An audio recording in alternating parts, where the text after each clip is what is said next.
მოლაპარაკების თანახმად თამაშობთ კონვერტს ქუთაისი, იმიტომ რომ ბატონი წამყვანი ჩამოვხვალთ მე-11 რაუნდზე. ქუთაისი. იუზა ჩიხლაძე, ინჟინერი ქუთაისიდან. ითამაშებს მოაზროვნების წინააღმდეგ. ბატონო გიორგი ბაქრაძე.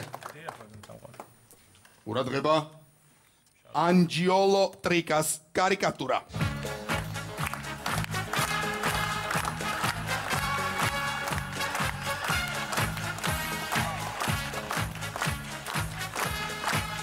ყურადღება.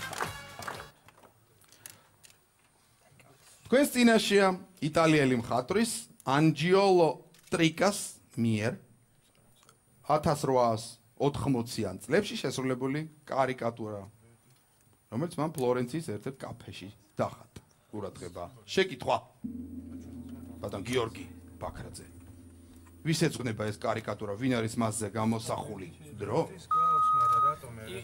იმ დროის იმ ეპოქის სოციალური პრობლემა დრეიფუსის საქმის ვარიანტია უფრო გვიანი იყო ვიცი მაგრამ ფლორენციაში ოლევან და ფლორენცია რატო აქ ამხელას თავი ხო იქნებ გარიბალდია მაგალითად რა ვიცი იქ პერიოდია მაგალითად იტალიის ბრძოლა შეხედეთ გარიბალდი გამორჩეულს ფონზე რაიმე მუსიკალური სხვა რა არის ეს ხერში რა უწევს ბილიარდისტია თუ რა აი ფონი რაღაც ახეულს პლაკატები ის მოდი შტიკ როგორ არის ქართული შტიკ გარიბალდი შეიძლება შეიძლება გარიბალდი იყოს აბა ეს დირიჟორის ჯობი ხო არა დირიჟორის ჯობი ხო არა დირიჟორის ჯობი დირიჟორის ის კონდეს კი ჯიბეში ეგეც იყოს შეიძლება თუ დირიჟორია 100%-იანი ვერია თუ ჯოხი უნდა ჯიბეში ეს რა არის არ ვიცი ნა ვერდი 70 წლის იყო მომენტი უკან კიდე იმ დროინდელი იტალიური მოვლენები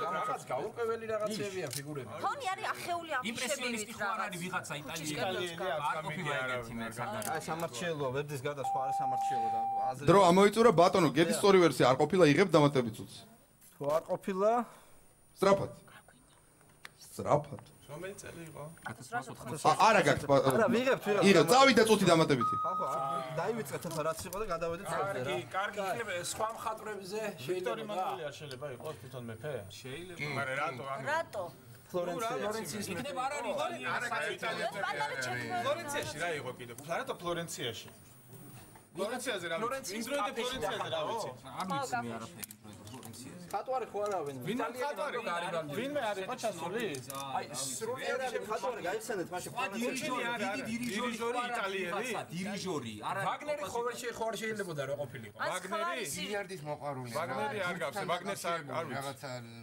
ვაგნერის სახელზე გავს არ გავს არა შეიძლება ძელია წვერები არ ქონდა ავტორი კარლო კოლოდი ხო არა კოლოდი მე რატო დიდი ცხვირი კი აქვს მე რა ძელი არა ავტორსაც ცხვირი და ავსტრიელი ხო არ არის ფრანციის იმპერატორი იმ დროს იტურის სახე აქვს იტალიის იყო და ფრანც იოზეფი იყო დრო ამოიწურა ბატონო გედი 3-1 იგებთ ბატონო გედი ვინ უპასუხებს აღარ გვეტყვის მაგას და შესაბამისად მიხელ ბრეგვაძე შეეცდება მიხელ ბრეგვაძე გისმენთ ბატონო მიშა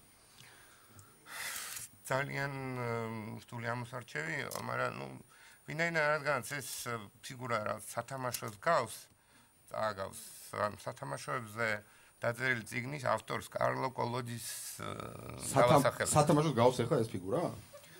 ლაშქარ კარიკატურა. ნუ ხო. ანუ ეს ვინ არის? კარლო კოლოდი. რატომ?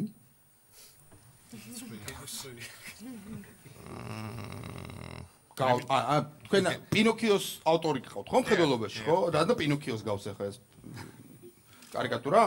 ბატონ გედი. ხო გქონდათ რაღაც სხვა ვერსიები? ხო, მაგრამ ნუ ცხვირიც ზომას მივაქციეთ ყურადღება, ცოტა ძვირად.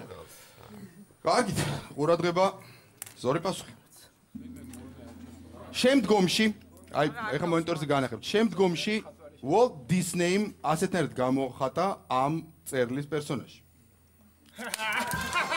მოლაპარაკე ტრიჭინა ჯიმინი, ამ ავტორს ერქვა კარლო კოლოდი. კარიკატურაზე კარლო კოლოდი გამოსახულია თავისი ერთ-ერთი ცნობილი პერსონაჟის მოლაპარაკე ტრიჭინა ჯიმინის სახით. შემდგომში Walt Disney-მ ამგვარად დახატა ჯიმინი. ეს არის პინოქიოს თანამდევი მეგობარი და მისი სინდისი. მიხეილ ბრეგვაძემ გმირობა ჩაიდინა. კარლო კოლოდი გამოიცნო, ღმერთო ჩემო, არ ამჯერა. 4-1 გახდა ანგარიში.